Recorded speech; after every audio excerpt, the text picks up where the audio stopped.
warahmatullahi wabarakatuh teman-teman semuanya. Baiklah, pada video kali ini kelompok kami akan menyampaikan materi tentang Kabinet Ali Sastroamidjojo II. Nah, sebelum kami menjelaskan materi yang akan kami sampaikan, saya akan memperkenalkan guru pembimbing kami, yaitu Pak Iryadi. Assalamualaikum warahmatullahi wabarakatuh. Saya Pak Iryadi, guru sejarah kelas 12 IPA, mata pelajaran sejarah Indonesia. Ini merupakan tugas peserta didik untuk dijadikan sebagai kelengkapan, yang mana mereka menyampaikan hasil dari presentasi partner mereka. Semoga bermanfaat di tontonan nanti. Terima kasih. Pak Iryadi, atau yang biasa kami panggil dengan panggilan Abah Idi, merupakan guru yang mengajar sejarah Indonesia di kelas kami. Baiklah, langsung saja saya mulai penjelasannya dari daftar isi. Pada daftar isi terdiri atas 11 slide.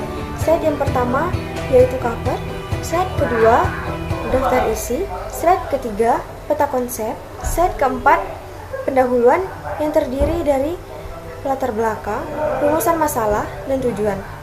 Pada slide kelima berisi tentang pembahasan, yaitu yang pertama, pengertian Kabinet Ali Sastroamidjojo II, yang kedua, proses pembentukan Kabinet Ali Sastroamidjojo II.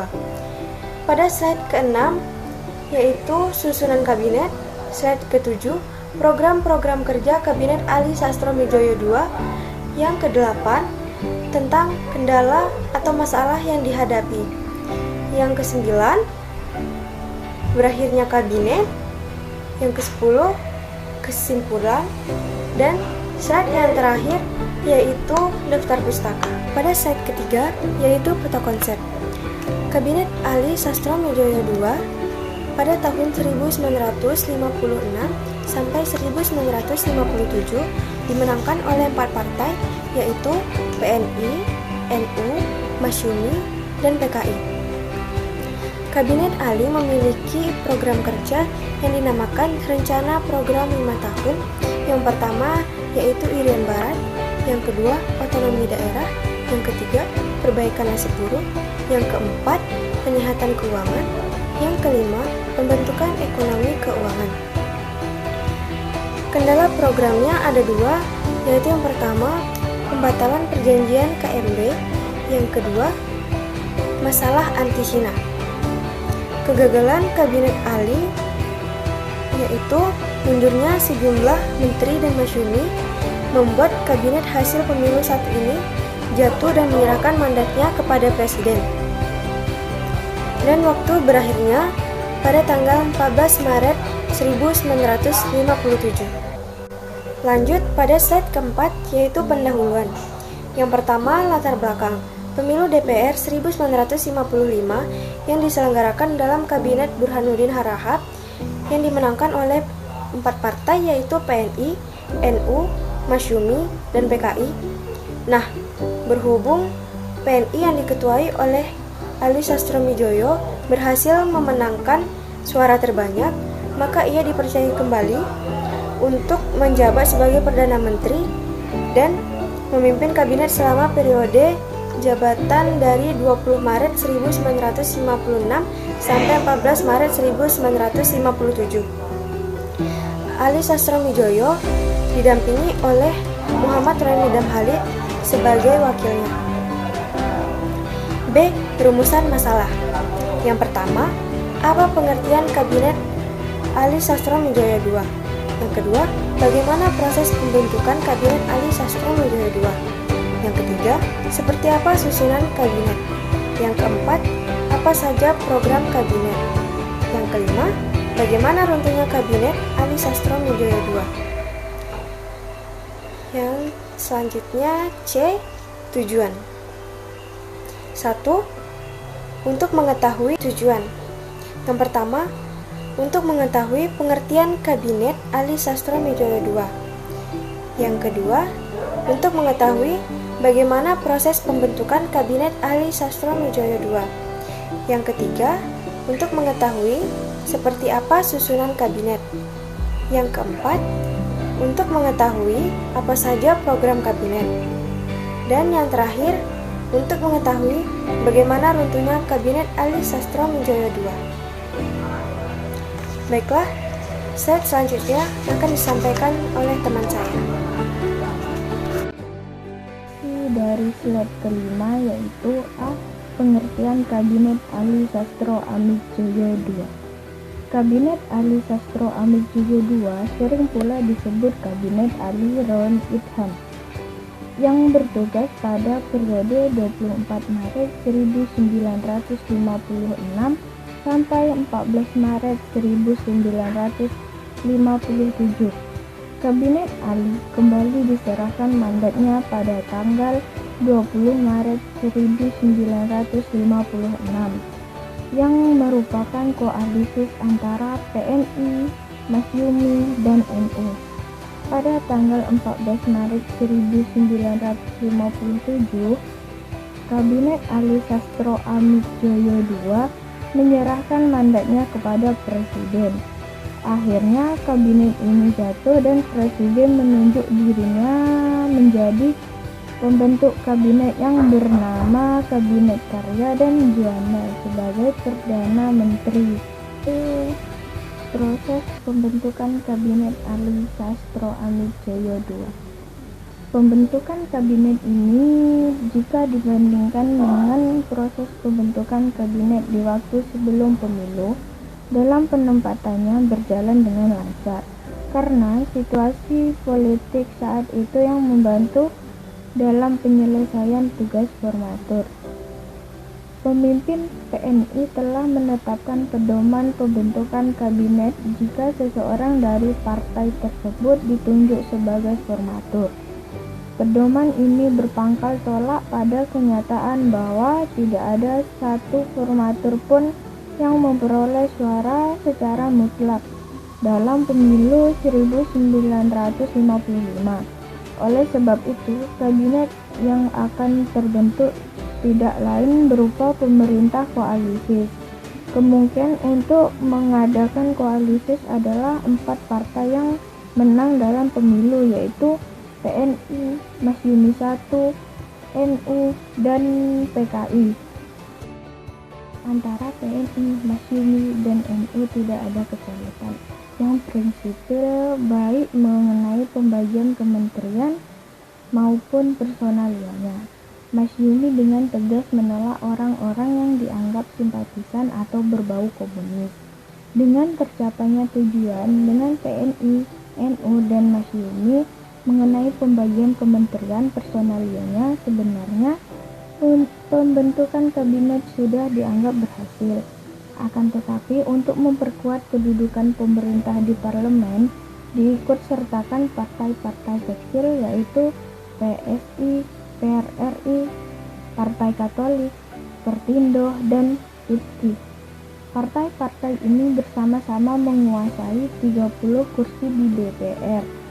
Dengan demikian, kabinet mendapat dukungan suara 189 suara dalam Parlemen Wilopo 1978.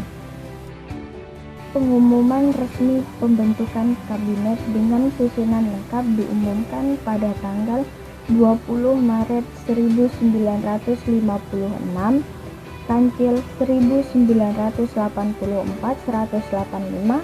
Partai PKI dalam kabinet Ali tidak ikut serta sebab komunis. Bagi Ali sangat tidak sesuai. PKI berusaha menentang hal ini dan Presiden pun berusaha agar PKI dapat ikut serta, namun Ali tidak merubah keputusannya. Susunan kabinet. Masa bakti yaitu pada tanggal 24 Maret 1956 sampai 14 Maret 1997. Adapun susunan kabinet pada tabel berikut ini. D. Program-program kerja API Sastroamidjojo II. Program pokok dari Kabinet Ali Sastroamidjojo II adalah program kabinet ini disebut Rencana Pembangunan 5 Tahun yang memuat program jangka panjang sebagai berikut, yaitu 1. Perjuangan pengembalian Irian Barat, 2. Pembentukan daerah-daerah otonomi dan mempercepat terbentuknya anggota-anggota DPR, 3. Mengusahakan perbaikan nasib kaum buruh dan pegawai, 4. Menyehatkan perimbangan keuangan negara, 5. Mewujudkan perubahan ekonomi kolonial menjadi ekonomi nasional berdasarkan kepentingan rakyat.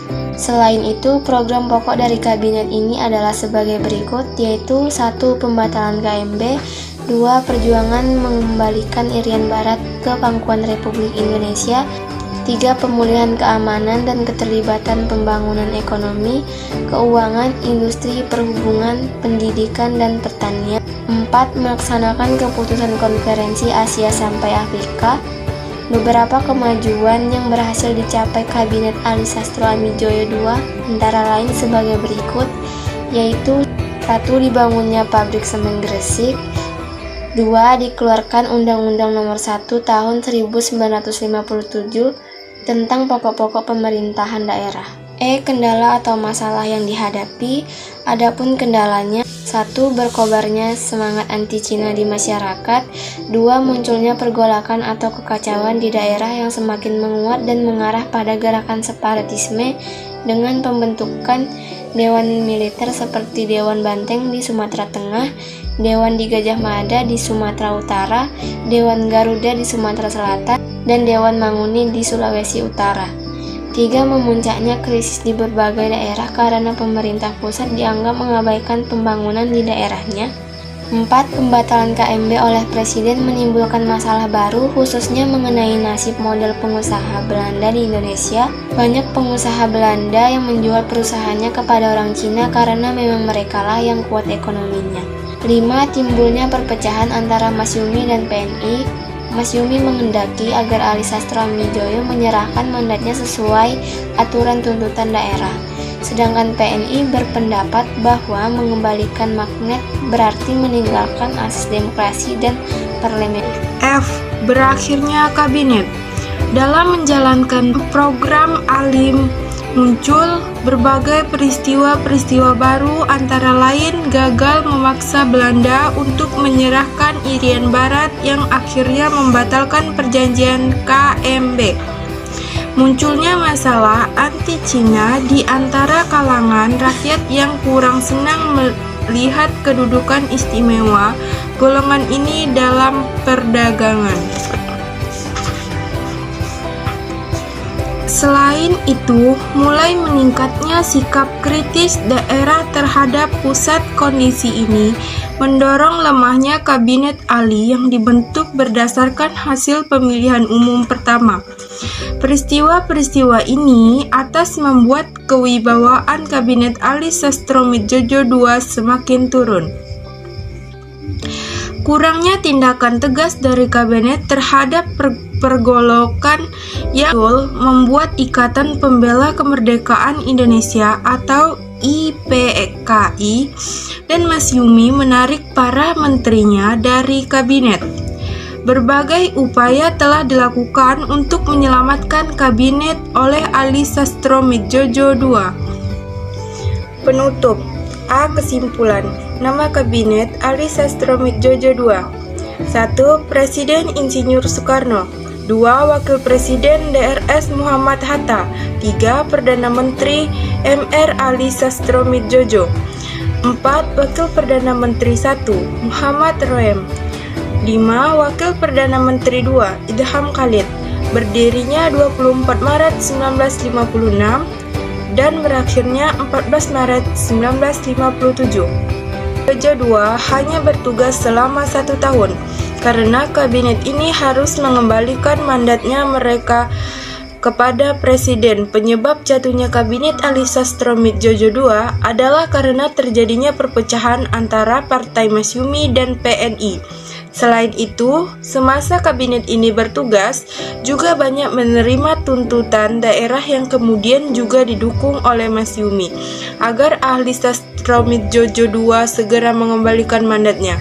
Pada Januari 1957, Masyumi pun memulai menanti kabinet menteri-menteri mereka dari kabinet Ali Sastroamidjojo II, sehingga membuat kabinet ini semakin melemah. Lama-kelamaan Ali pun dibubarkan. Demikianlah penjelasan tentang materi Kabinet Ali Sastroamidjojo II dari kelompok 6.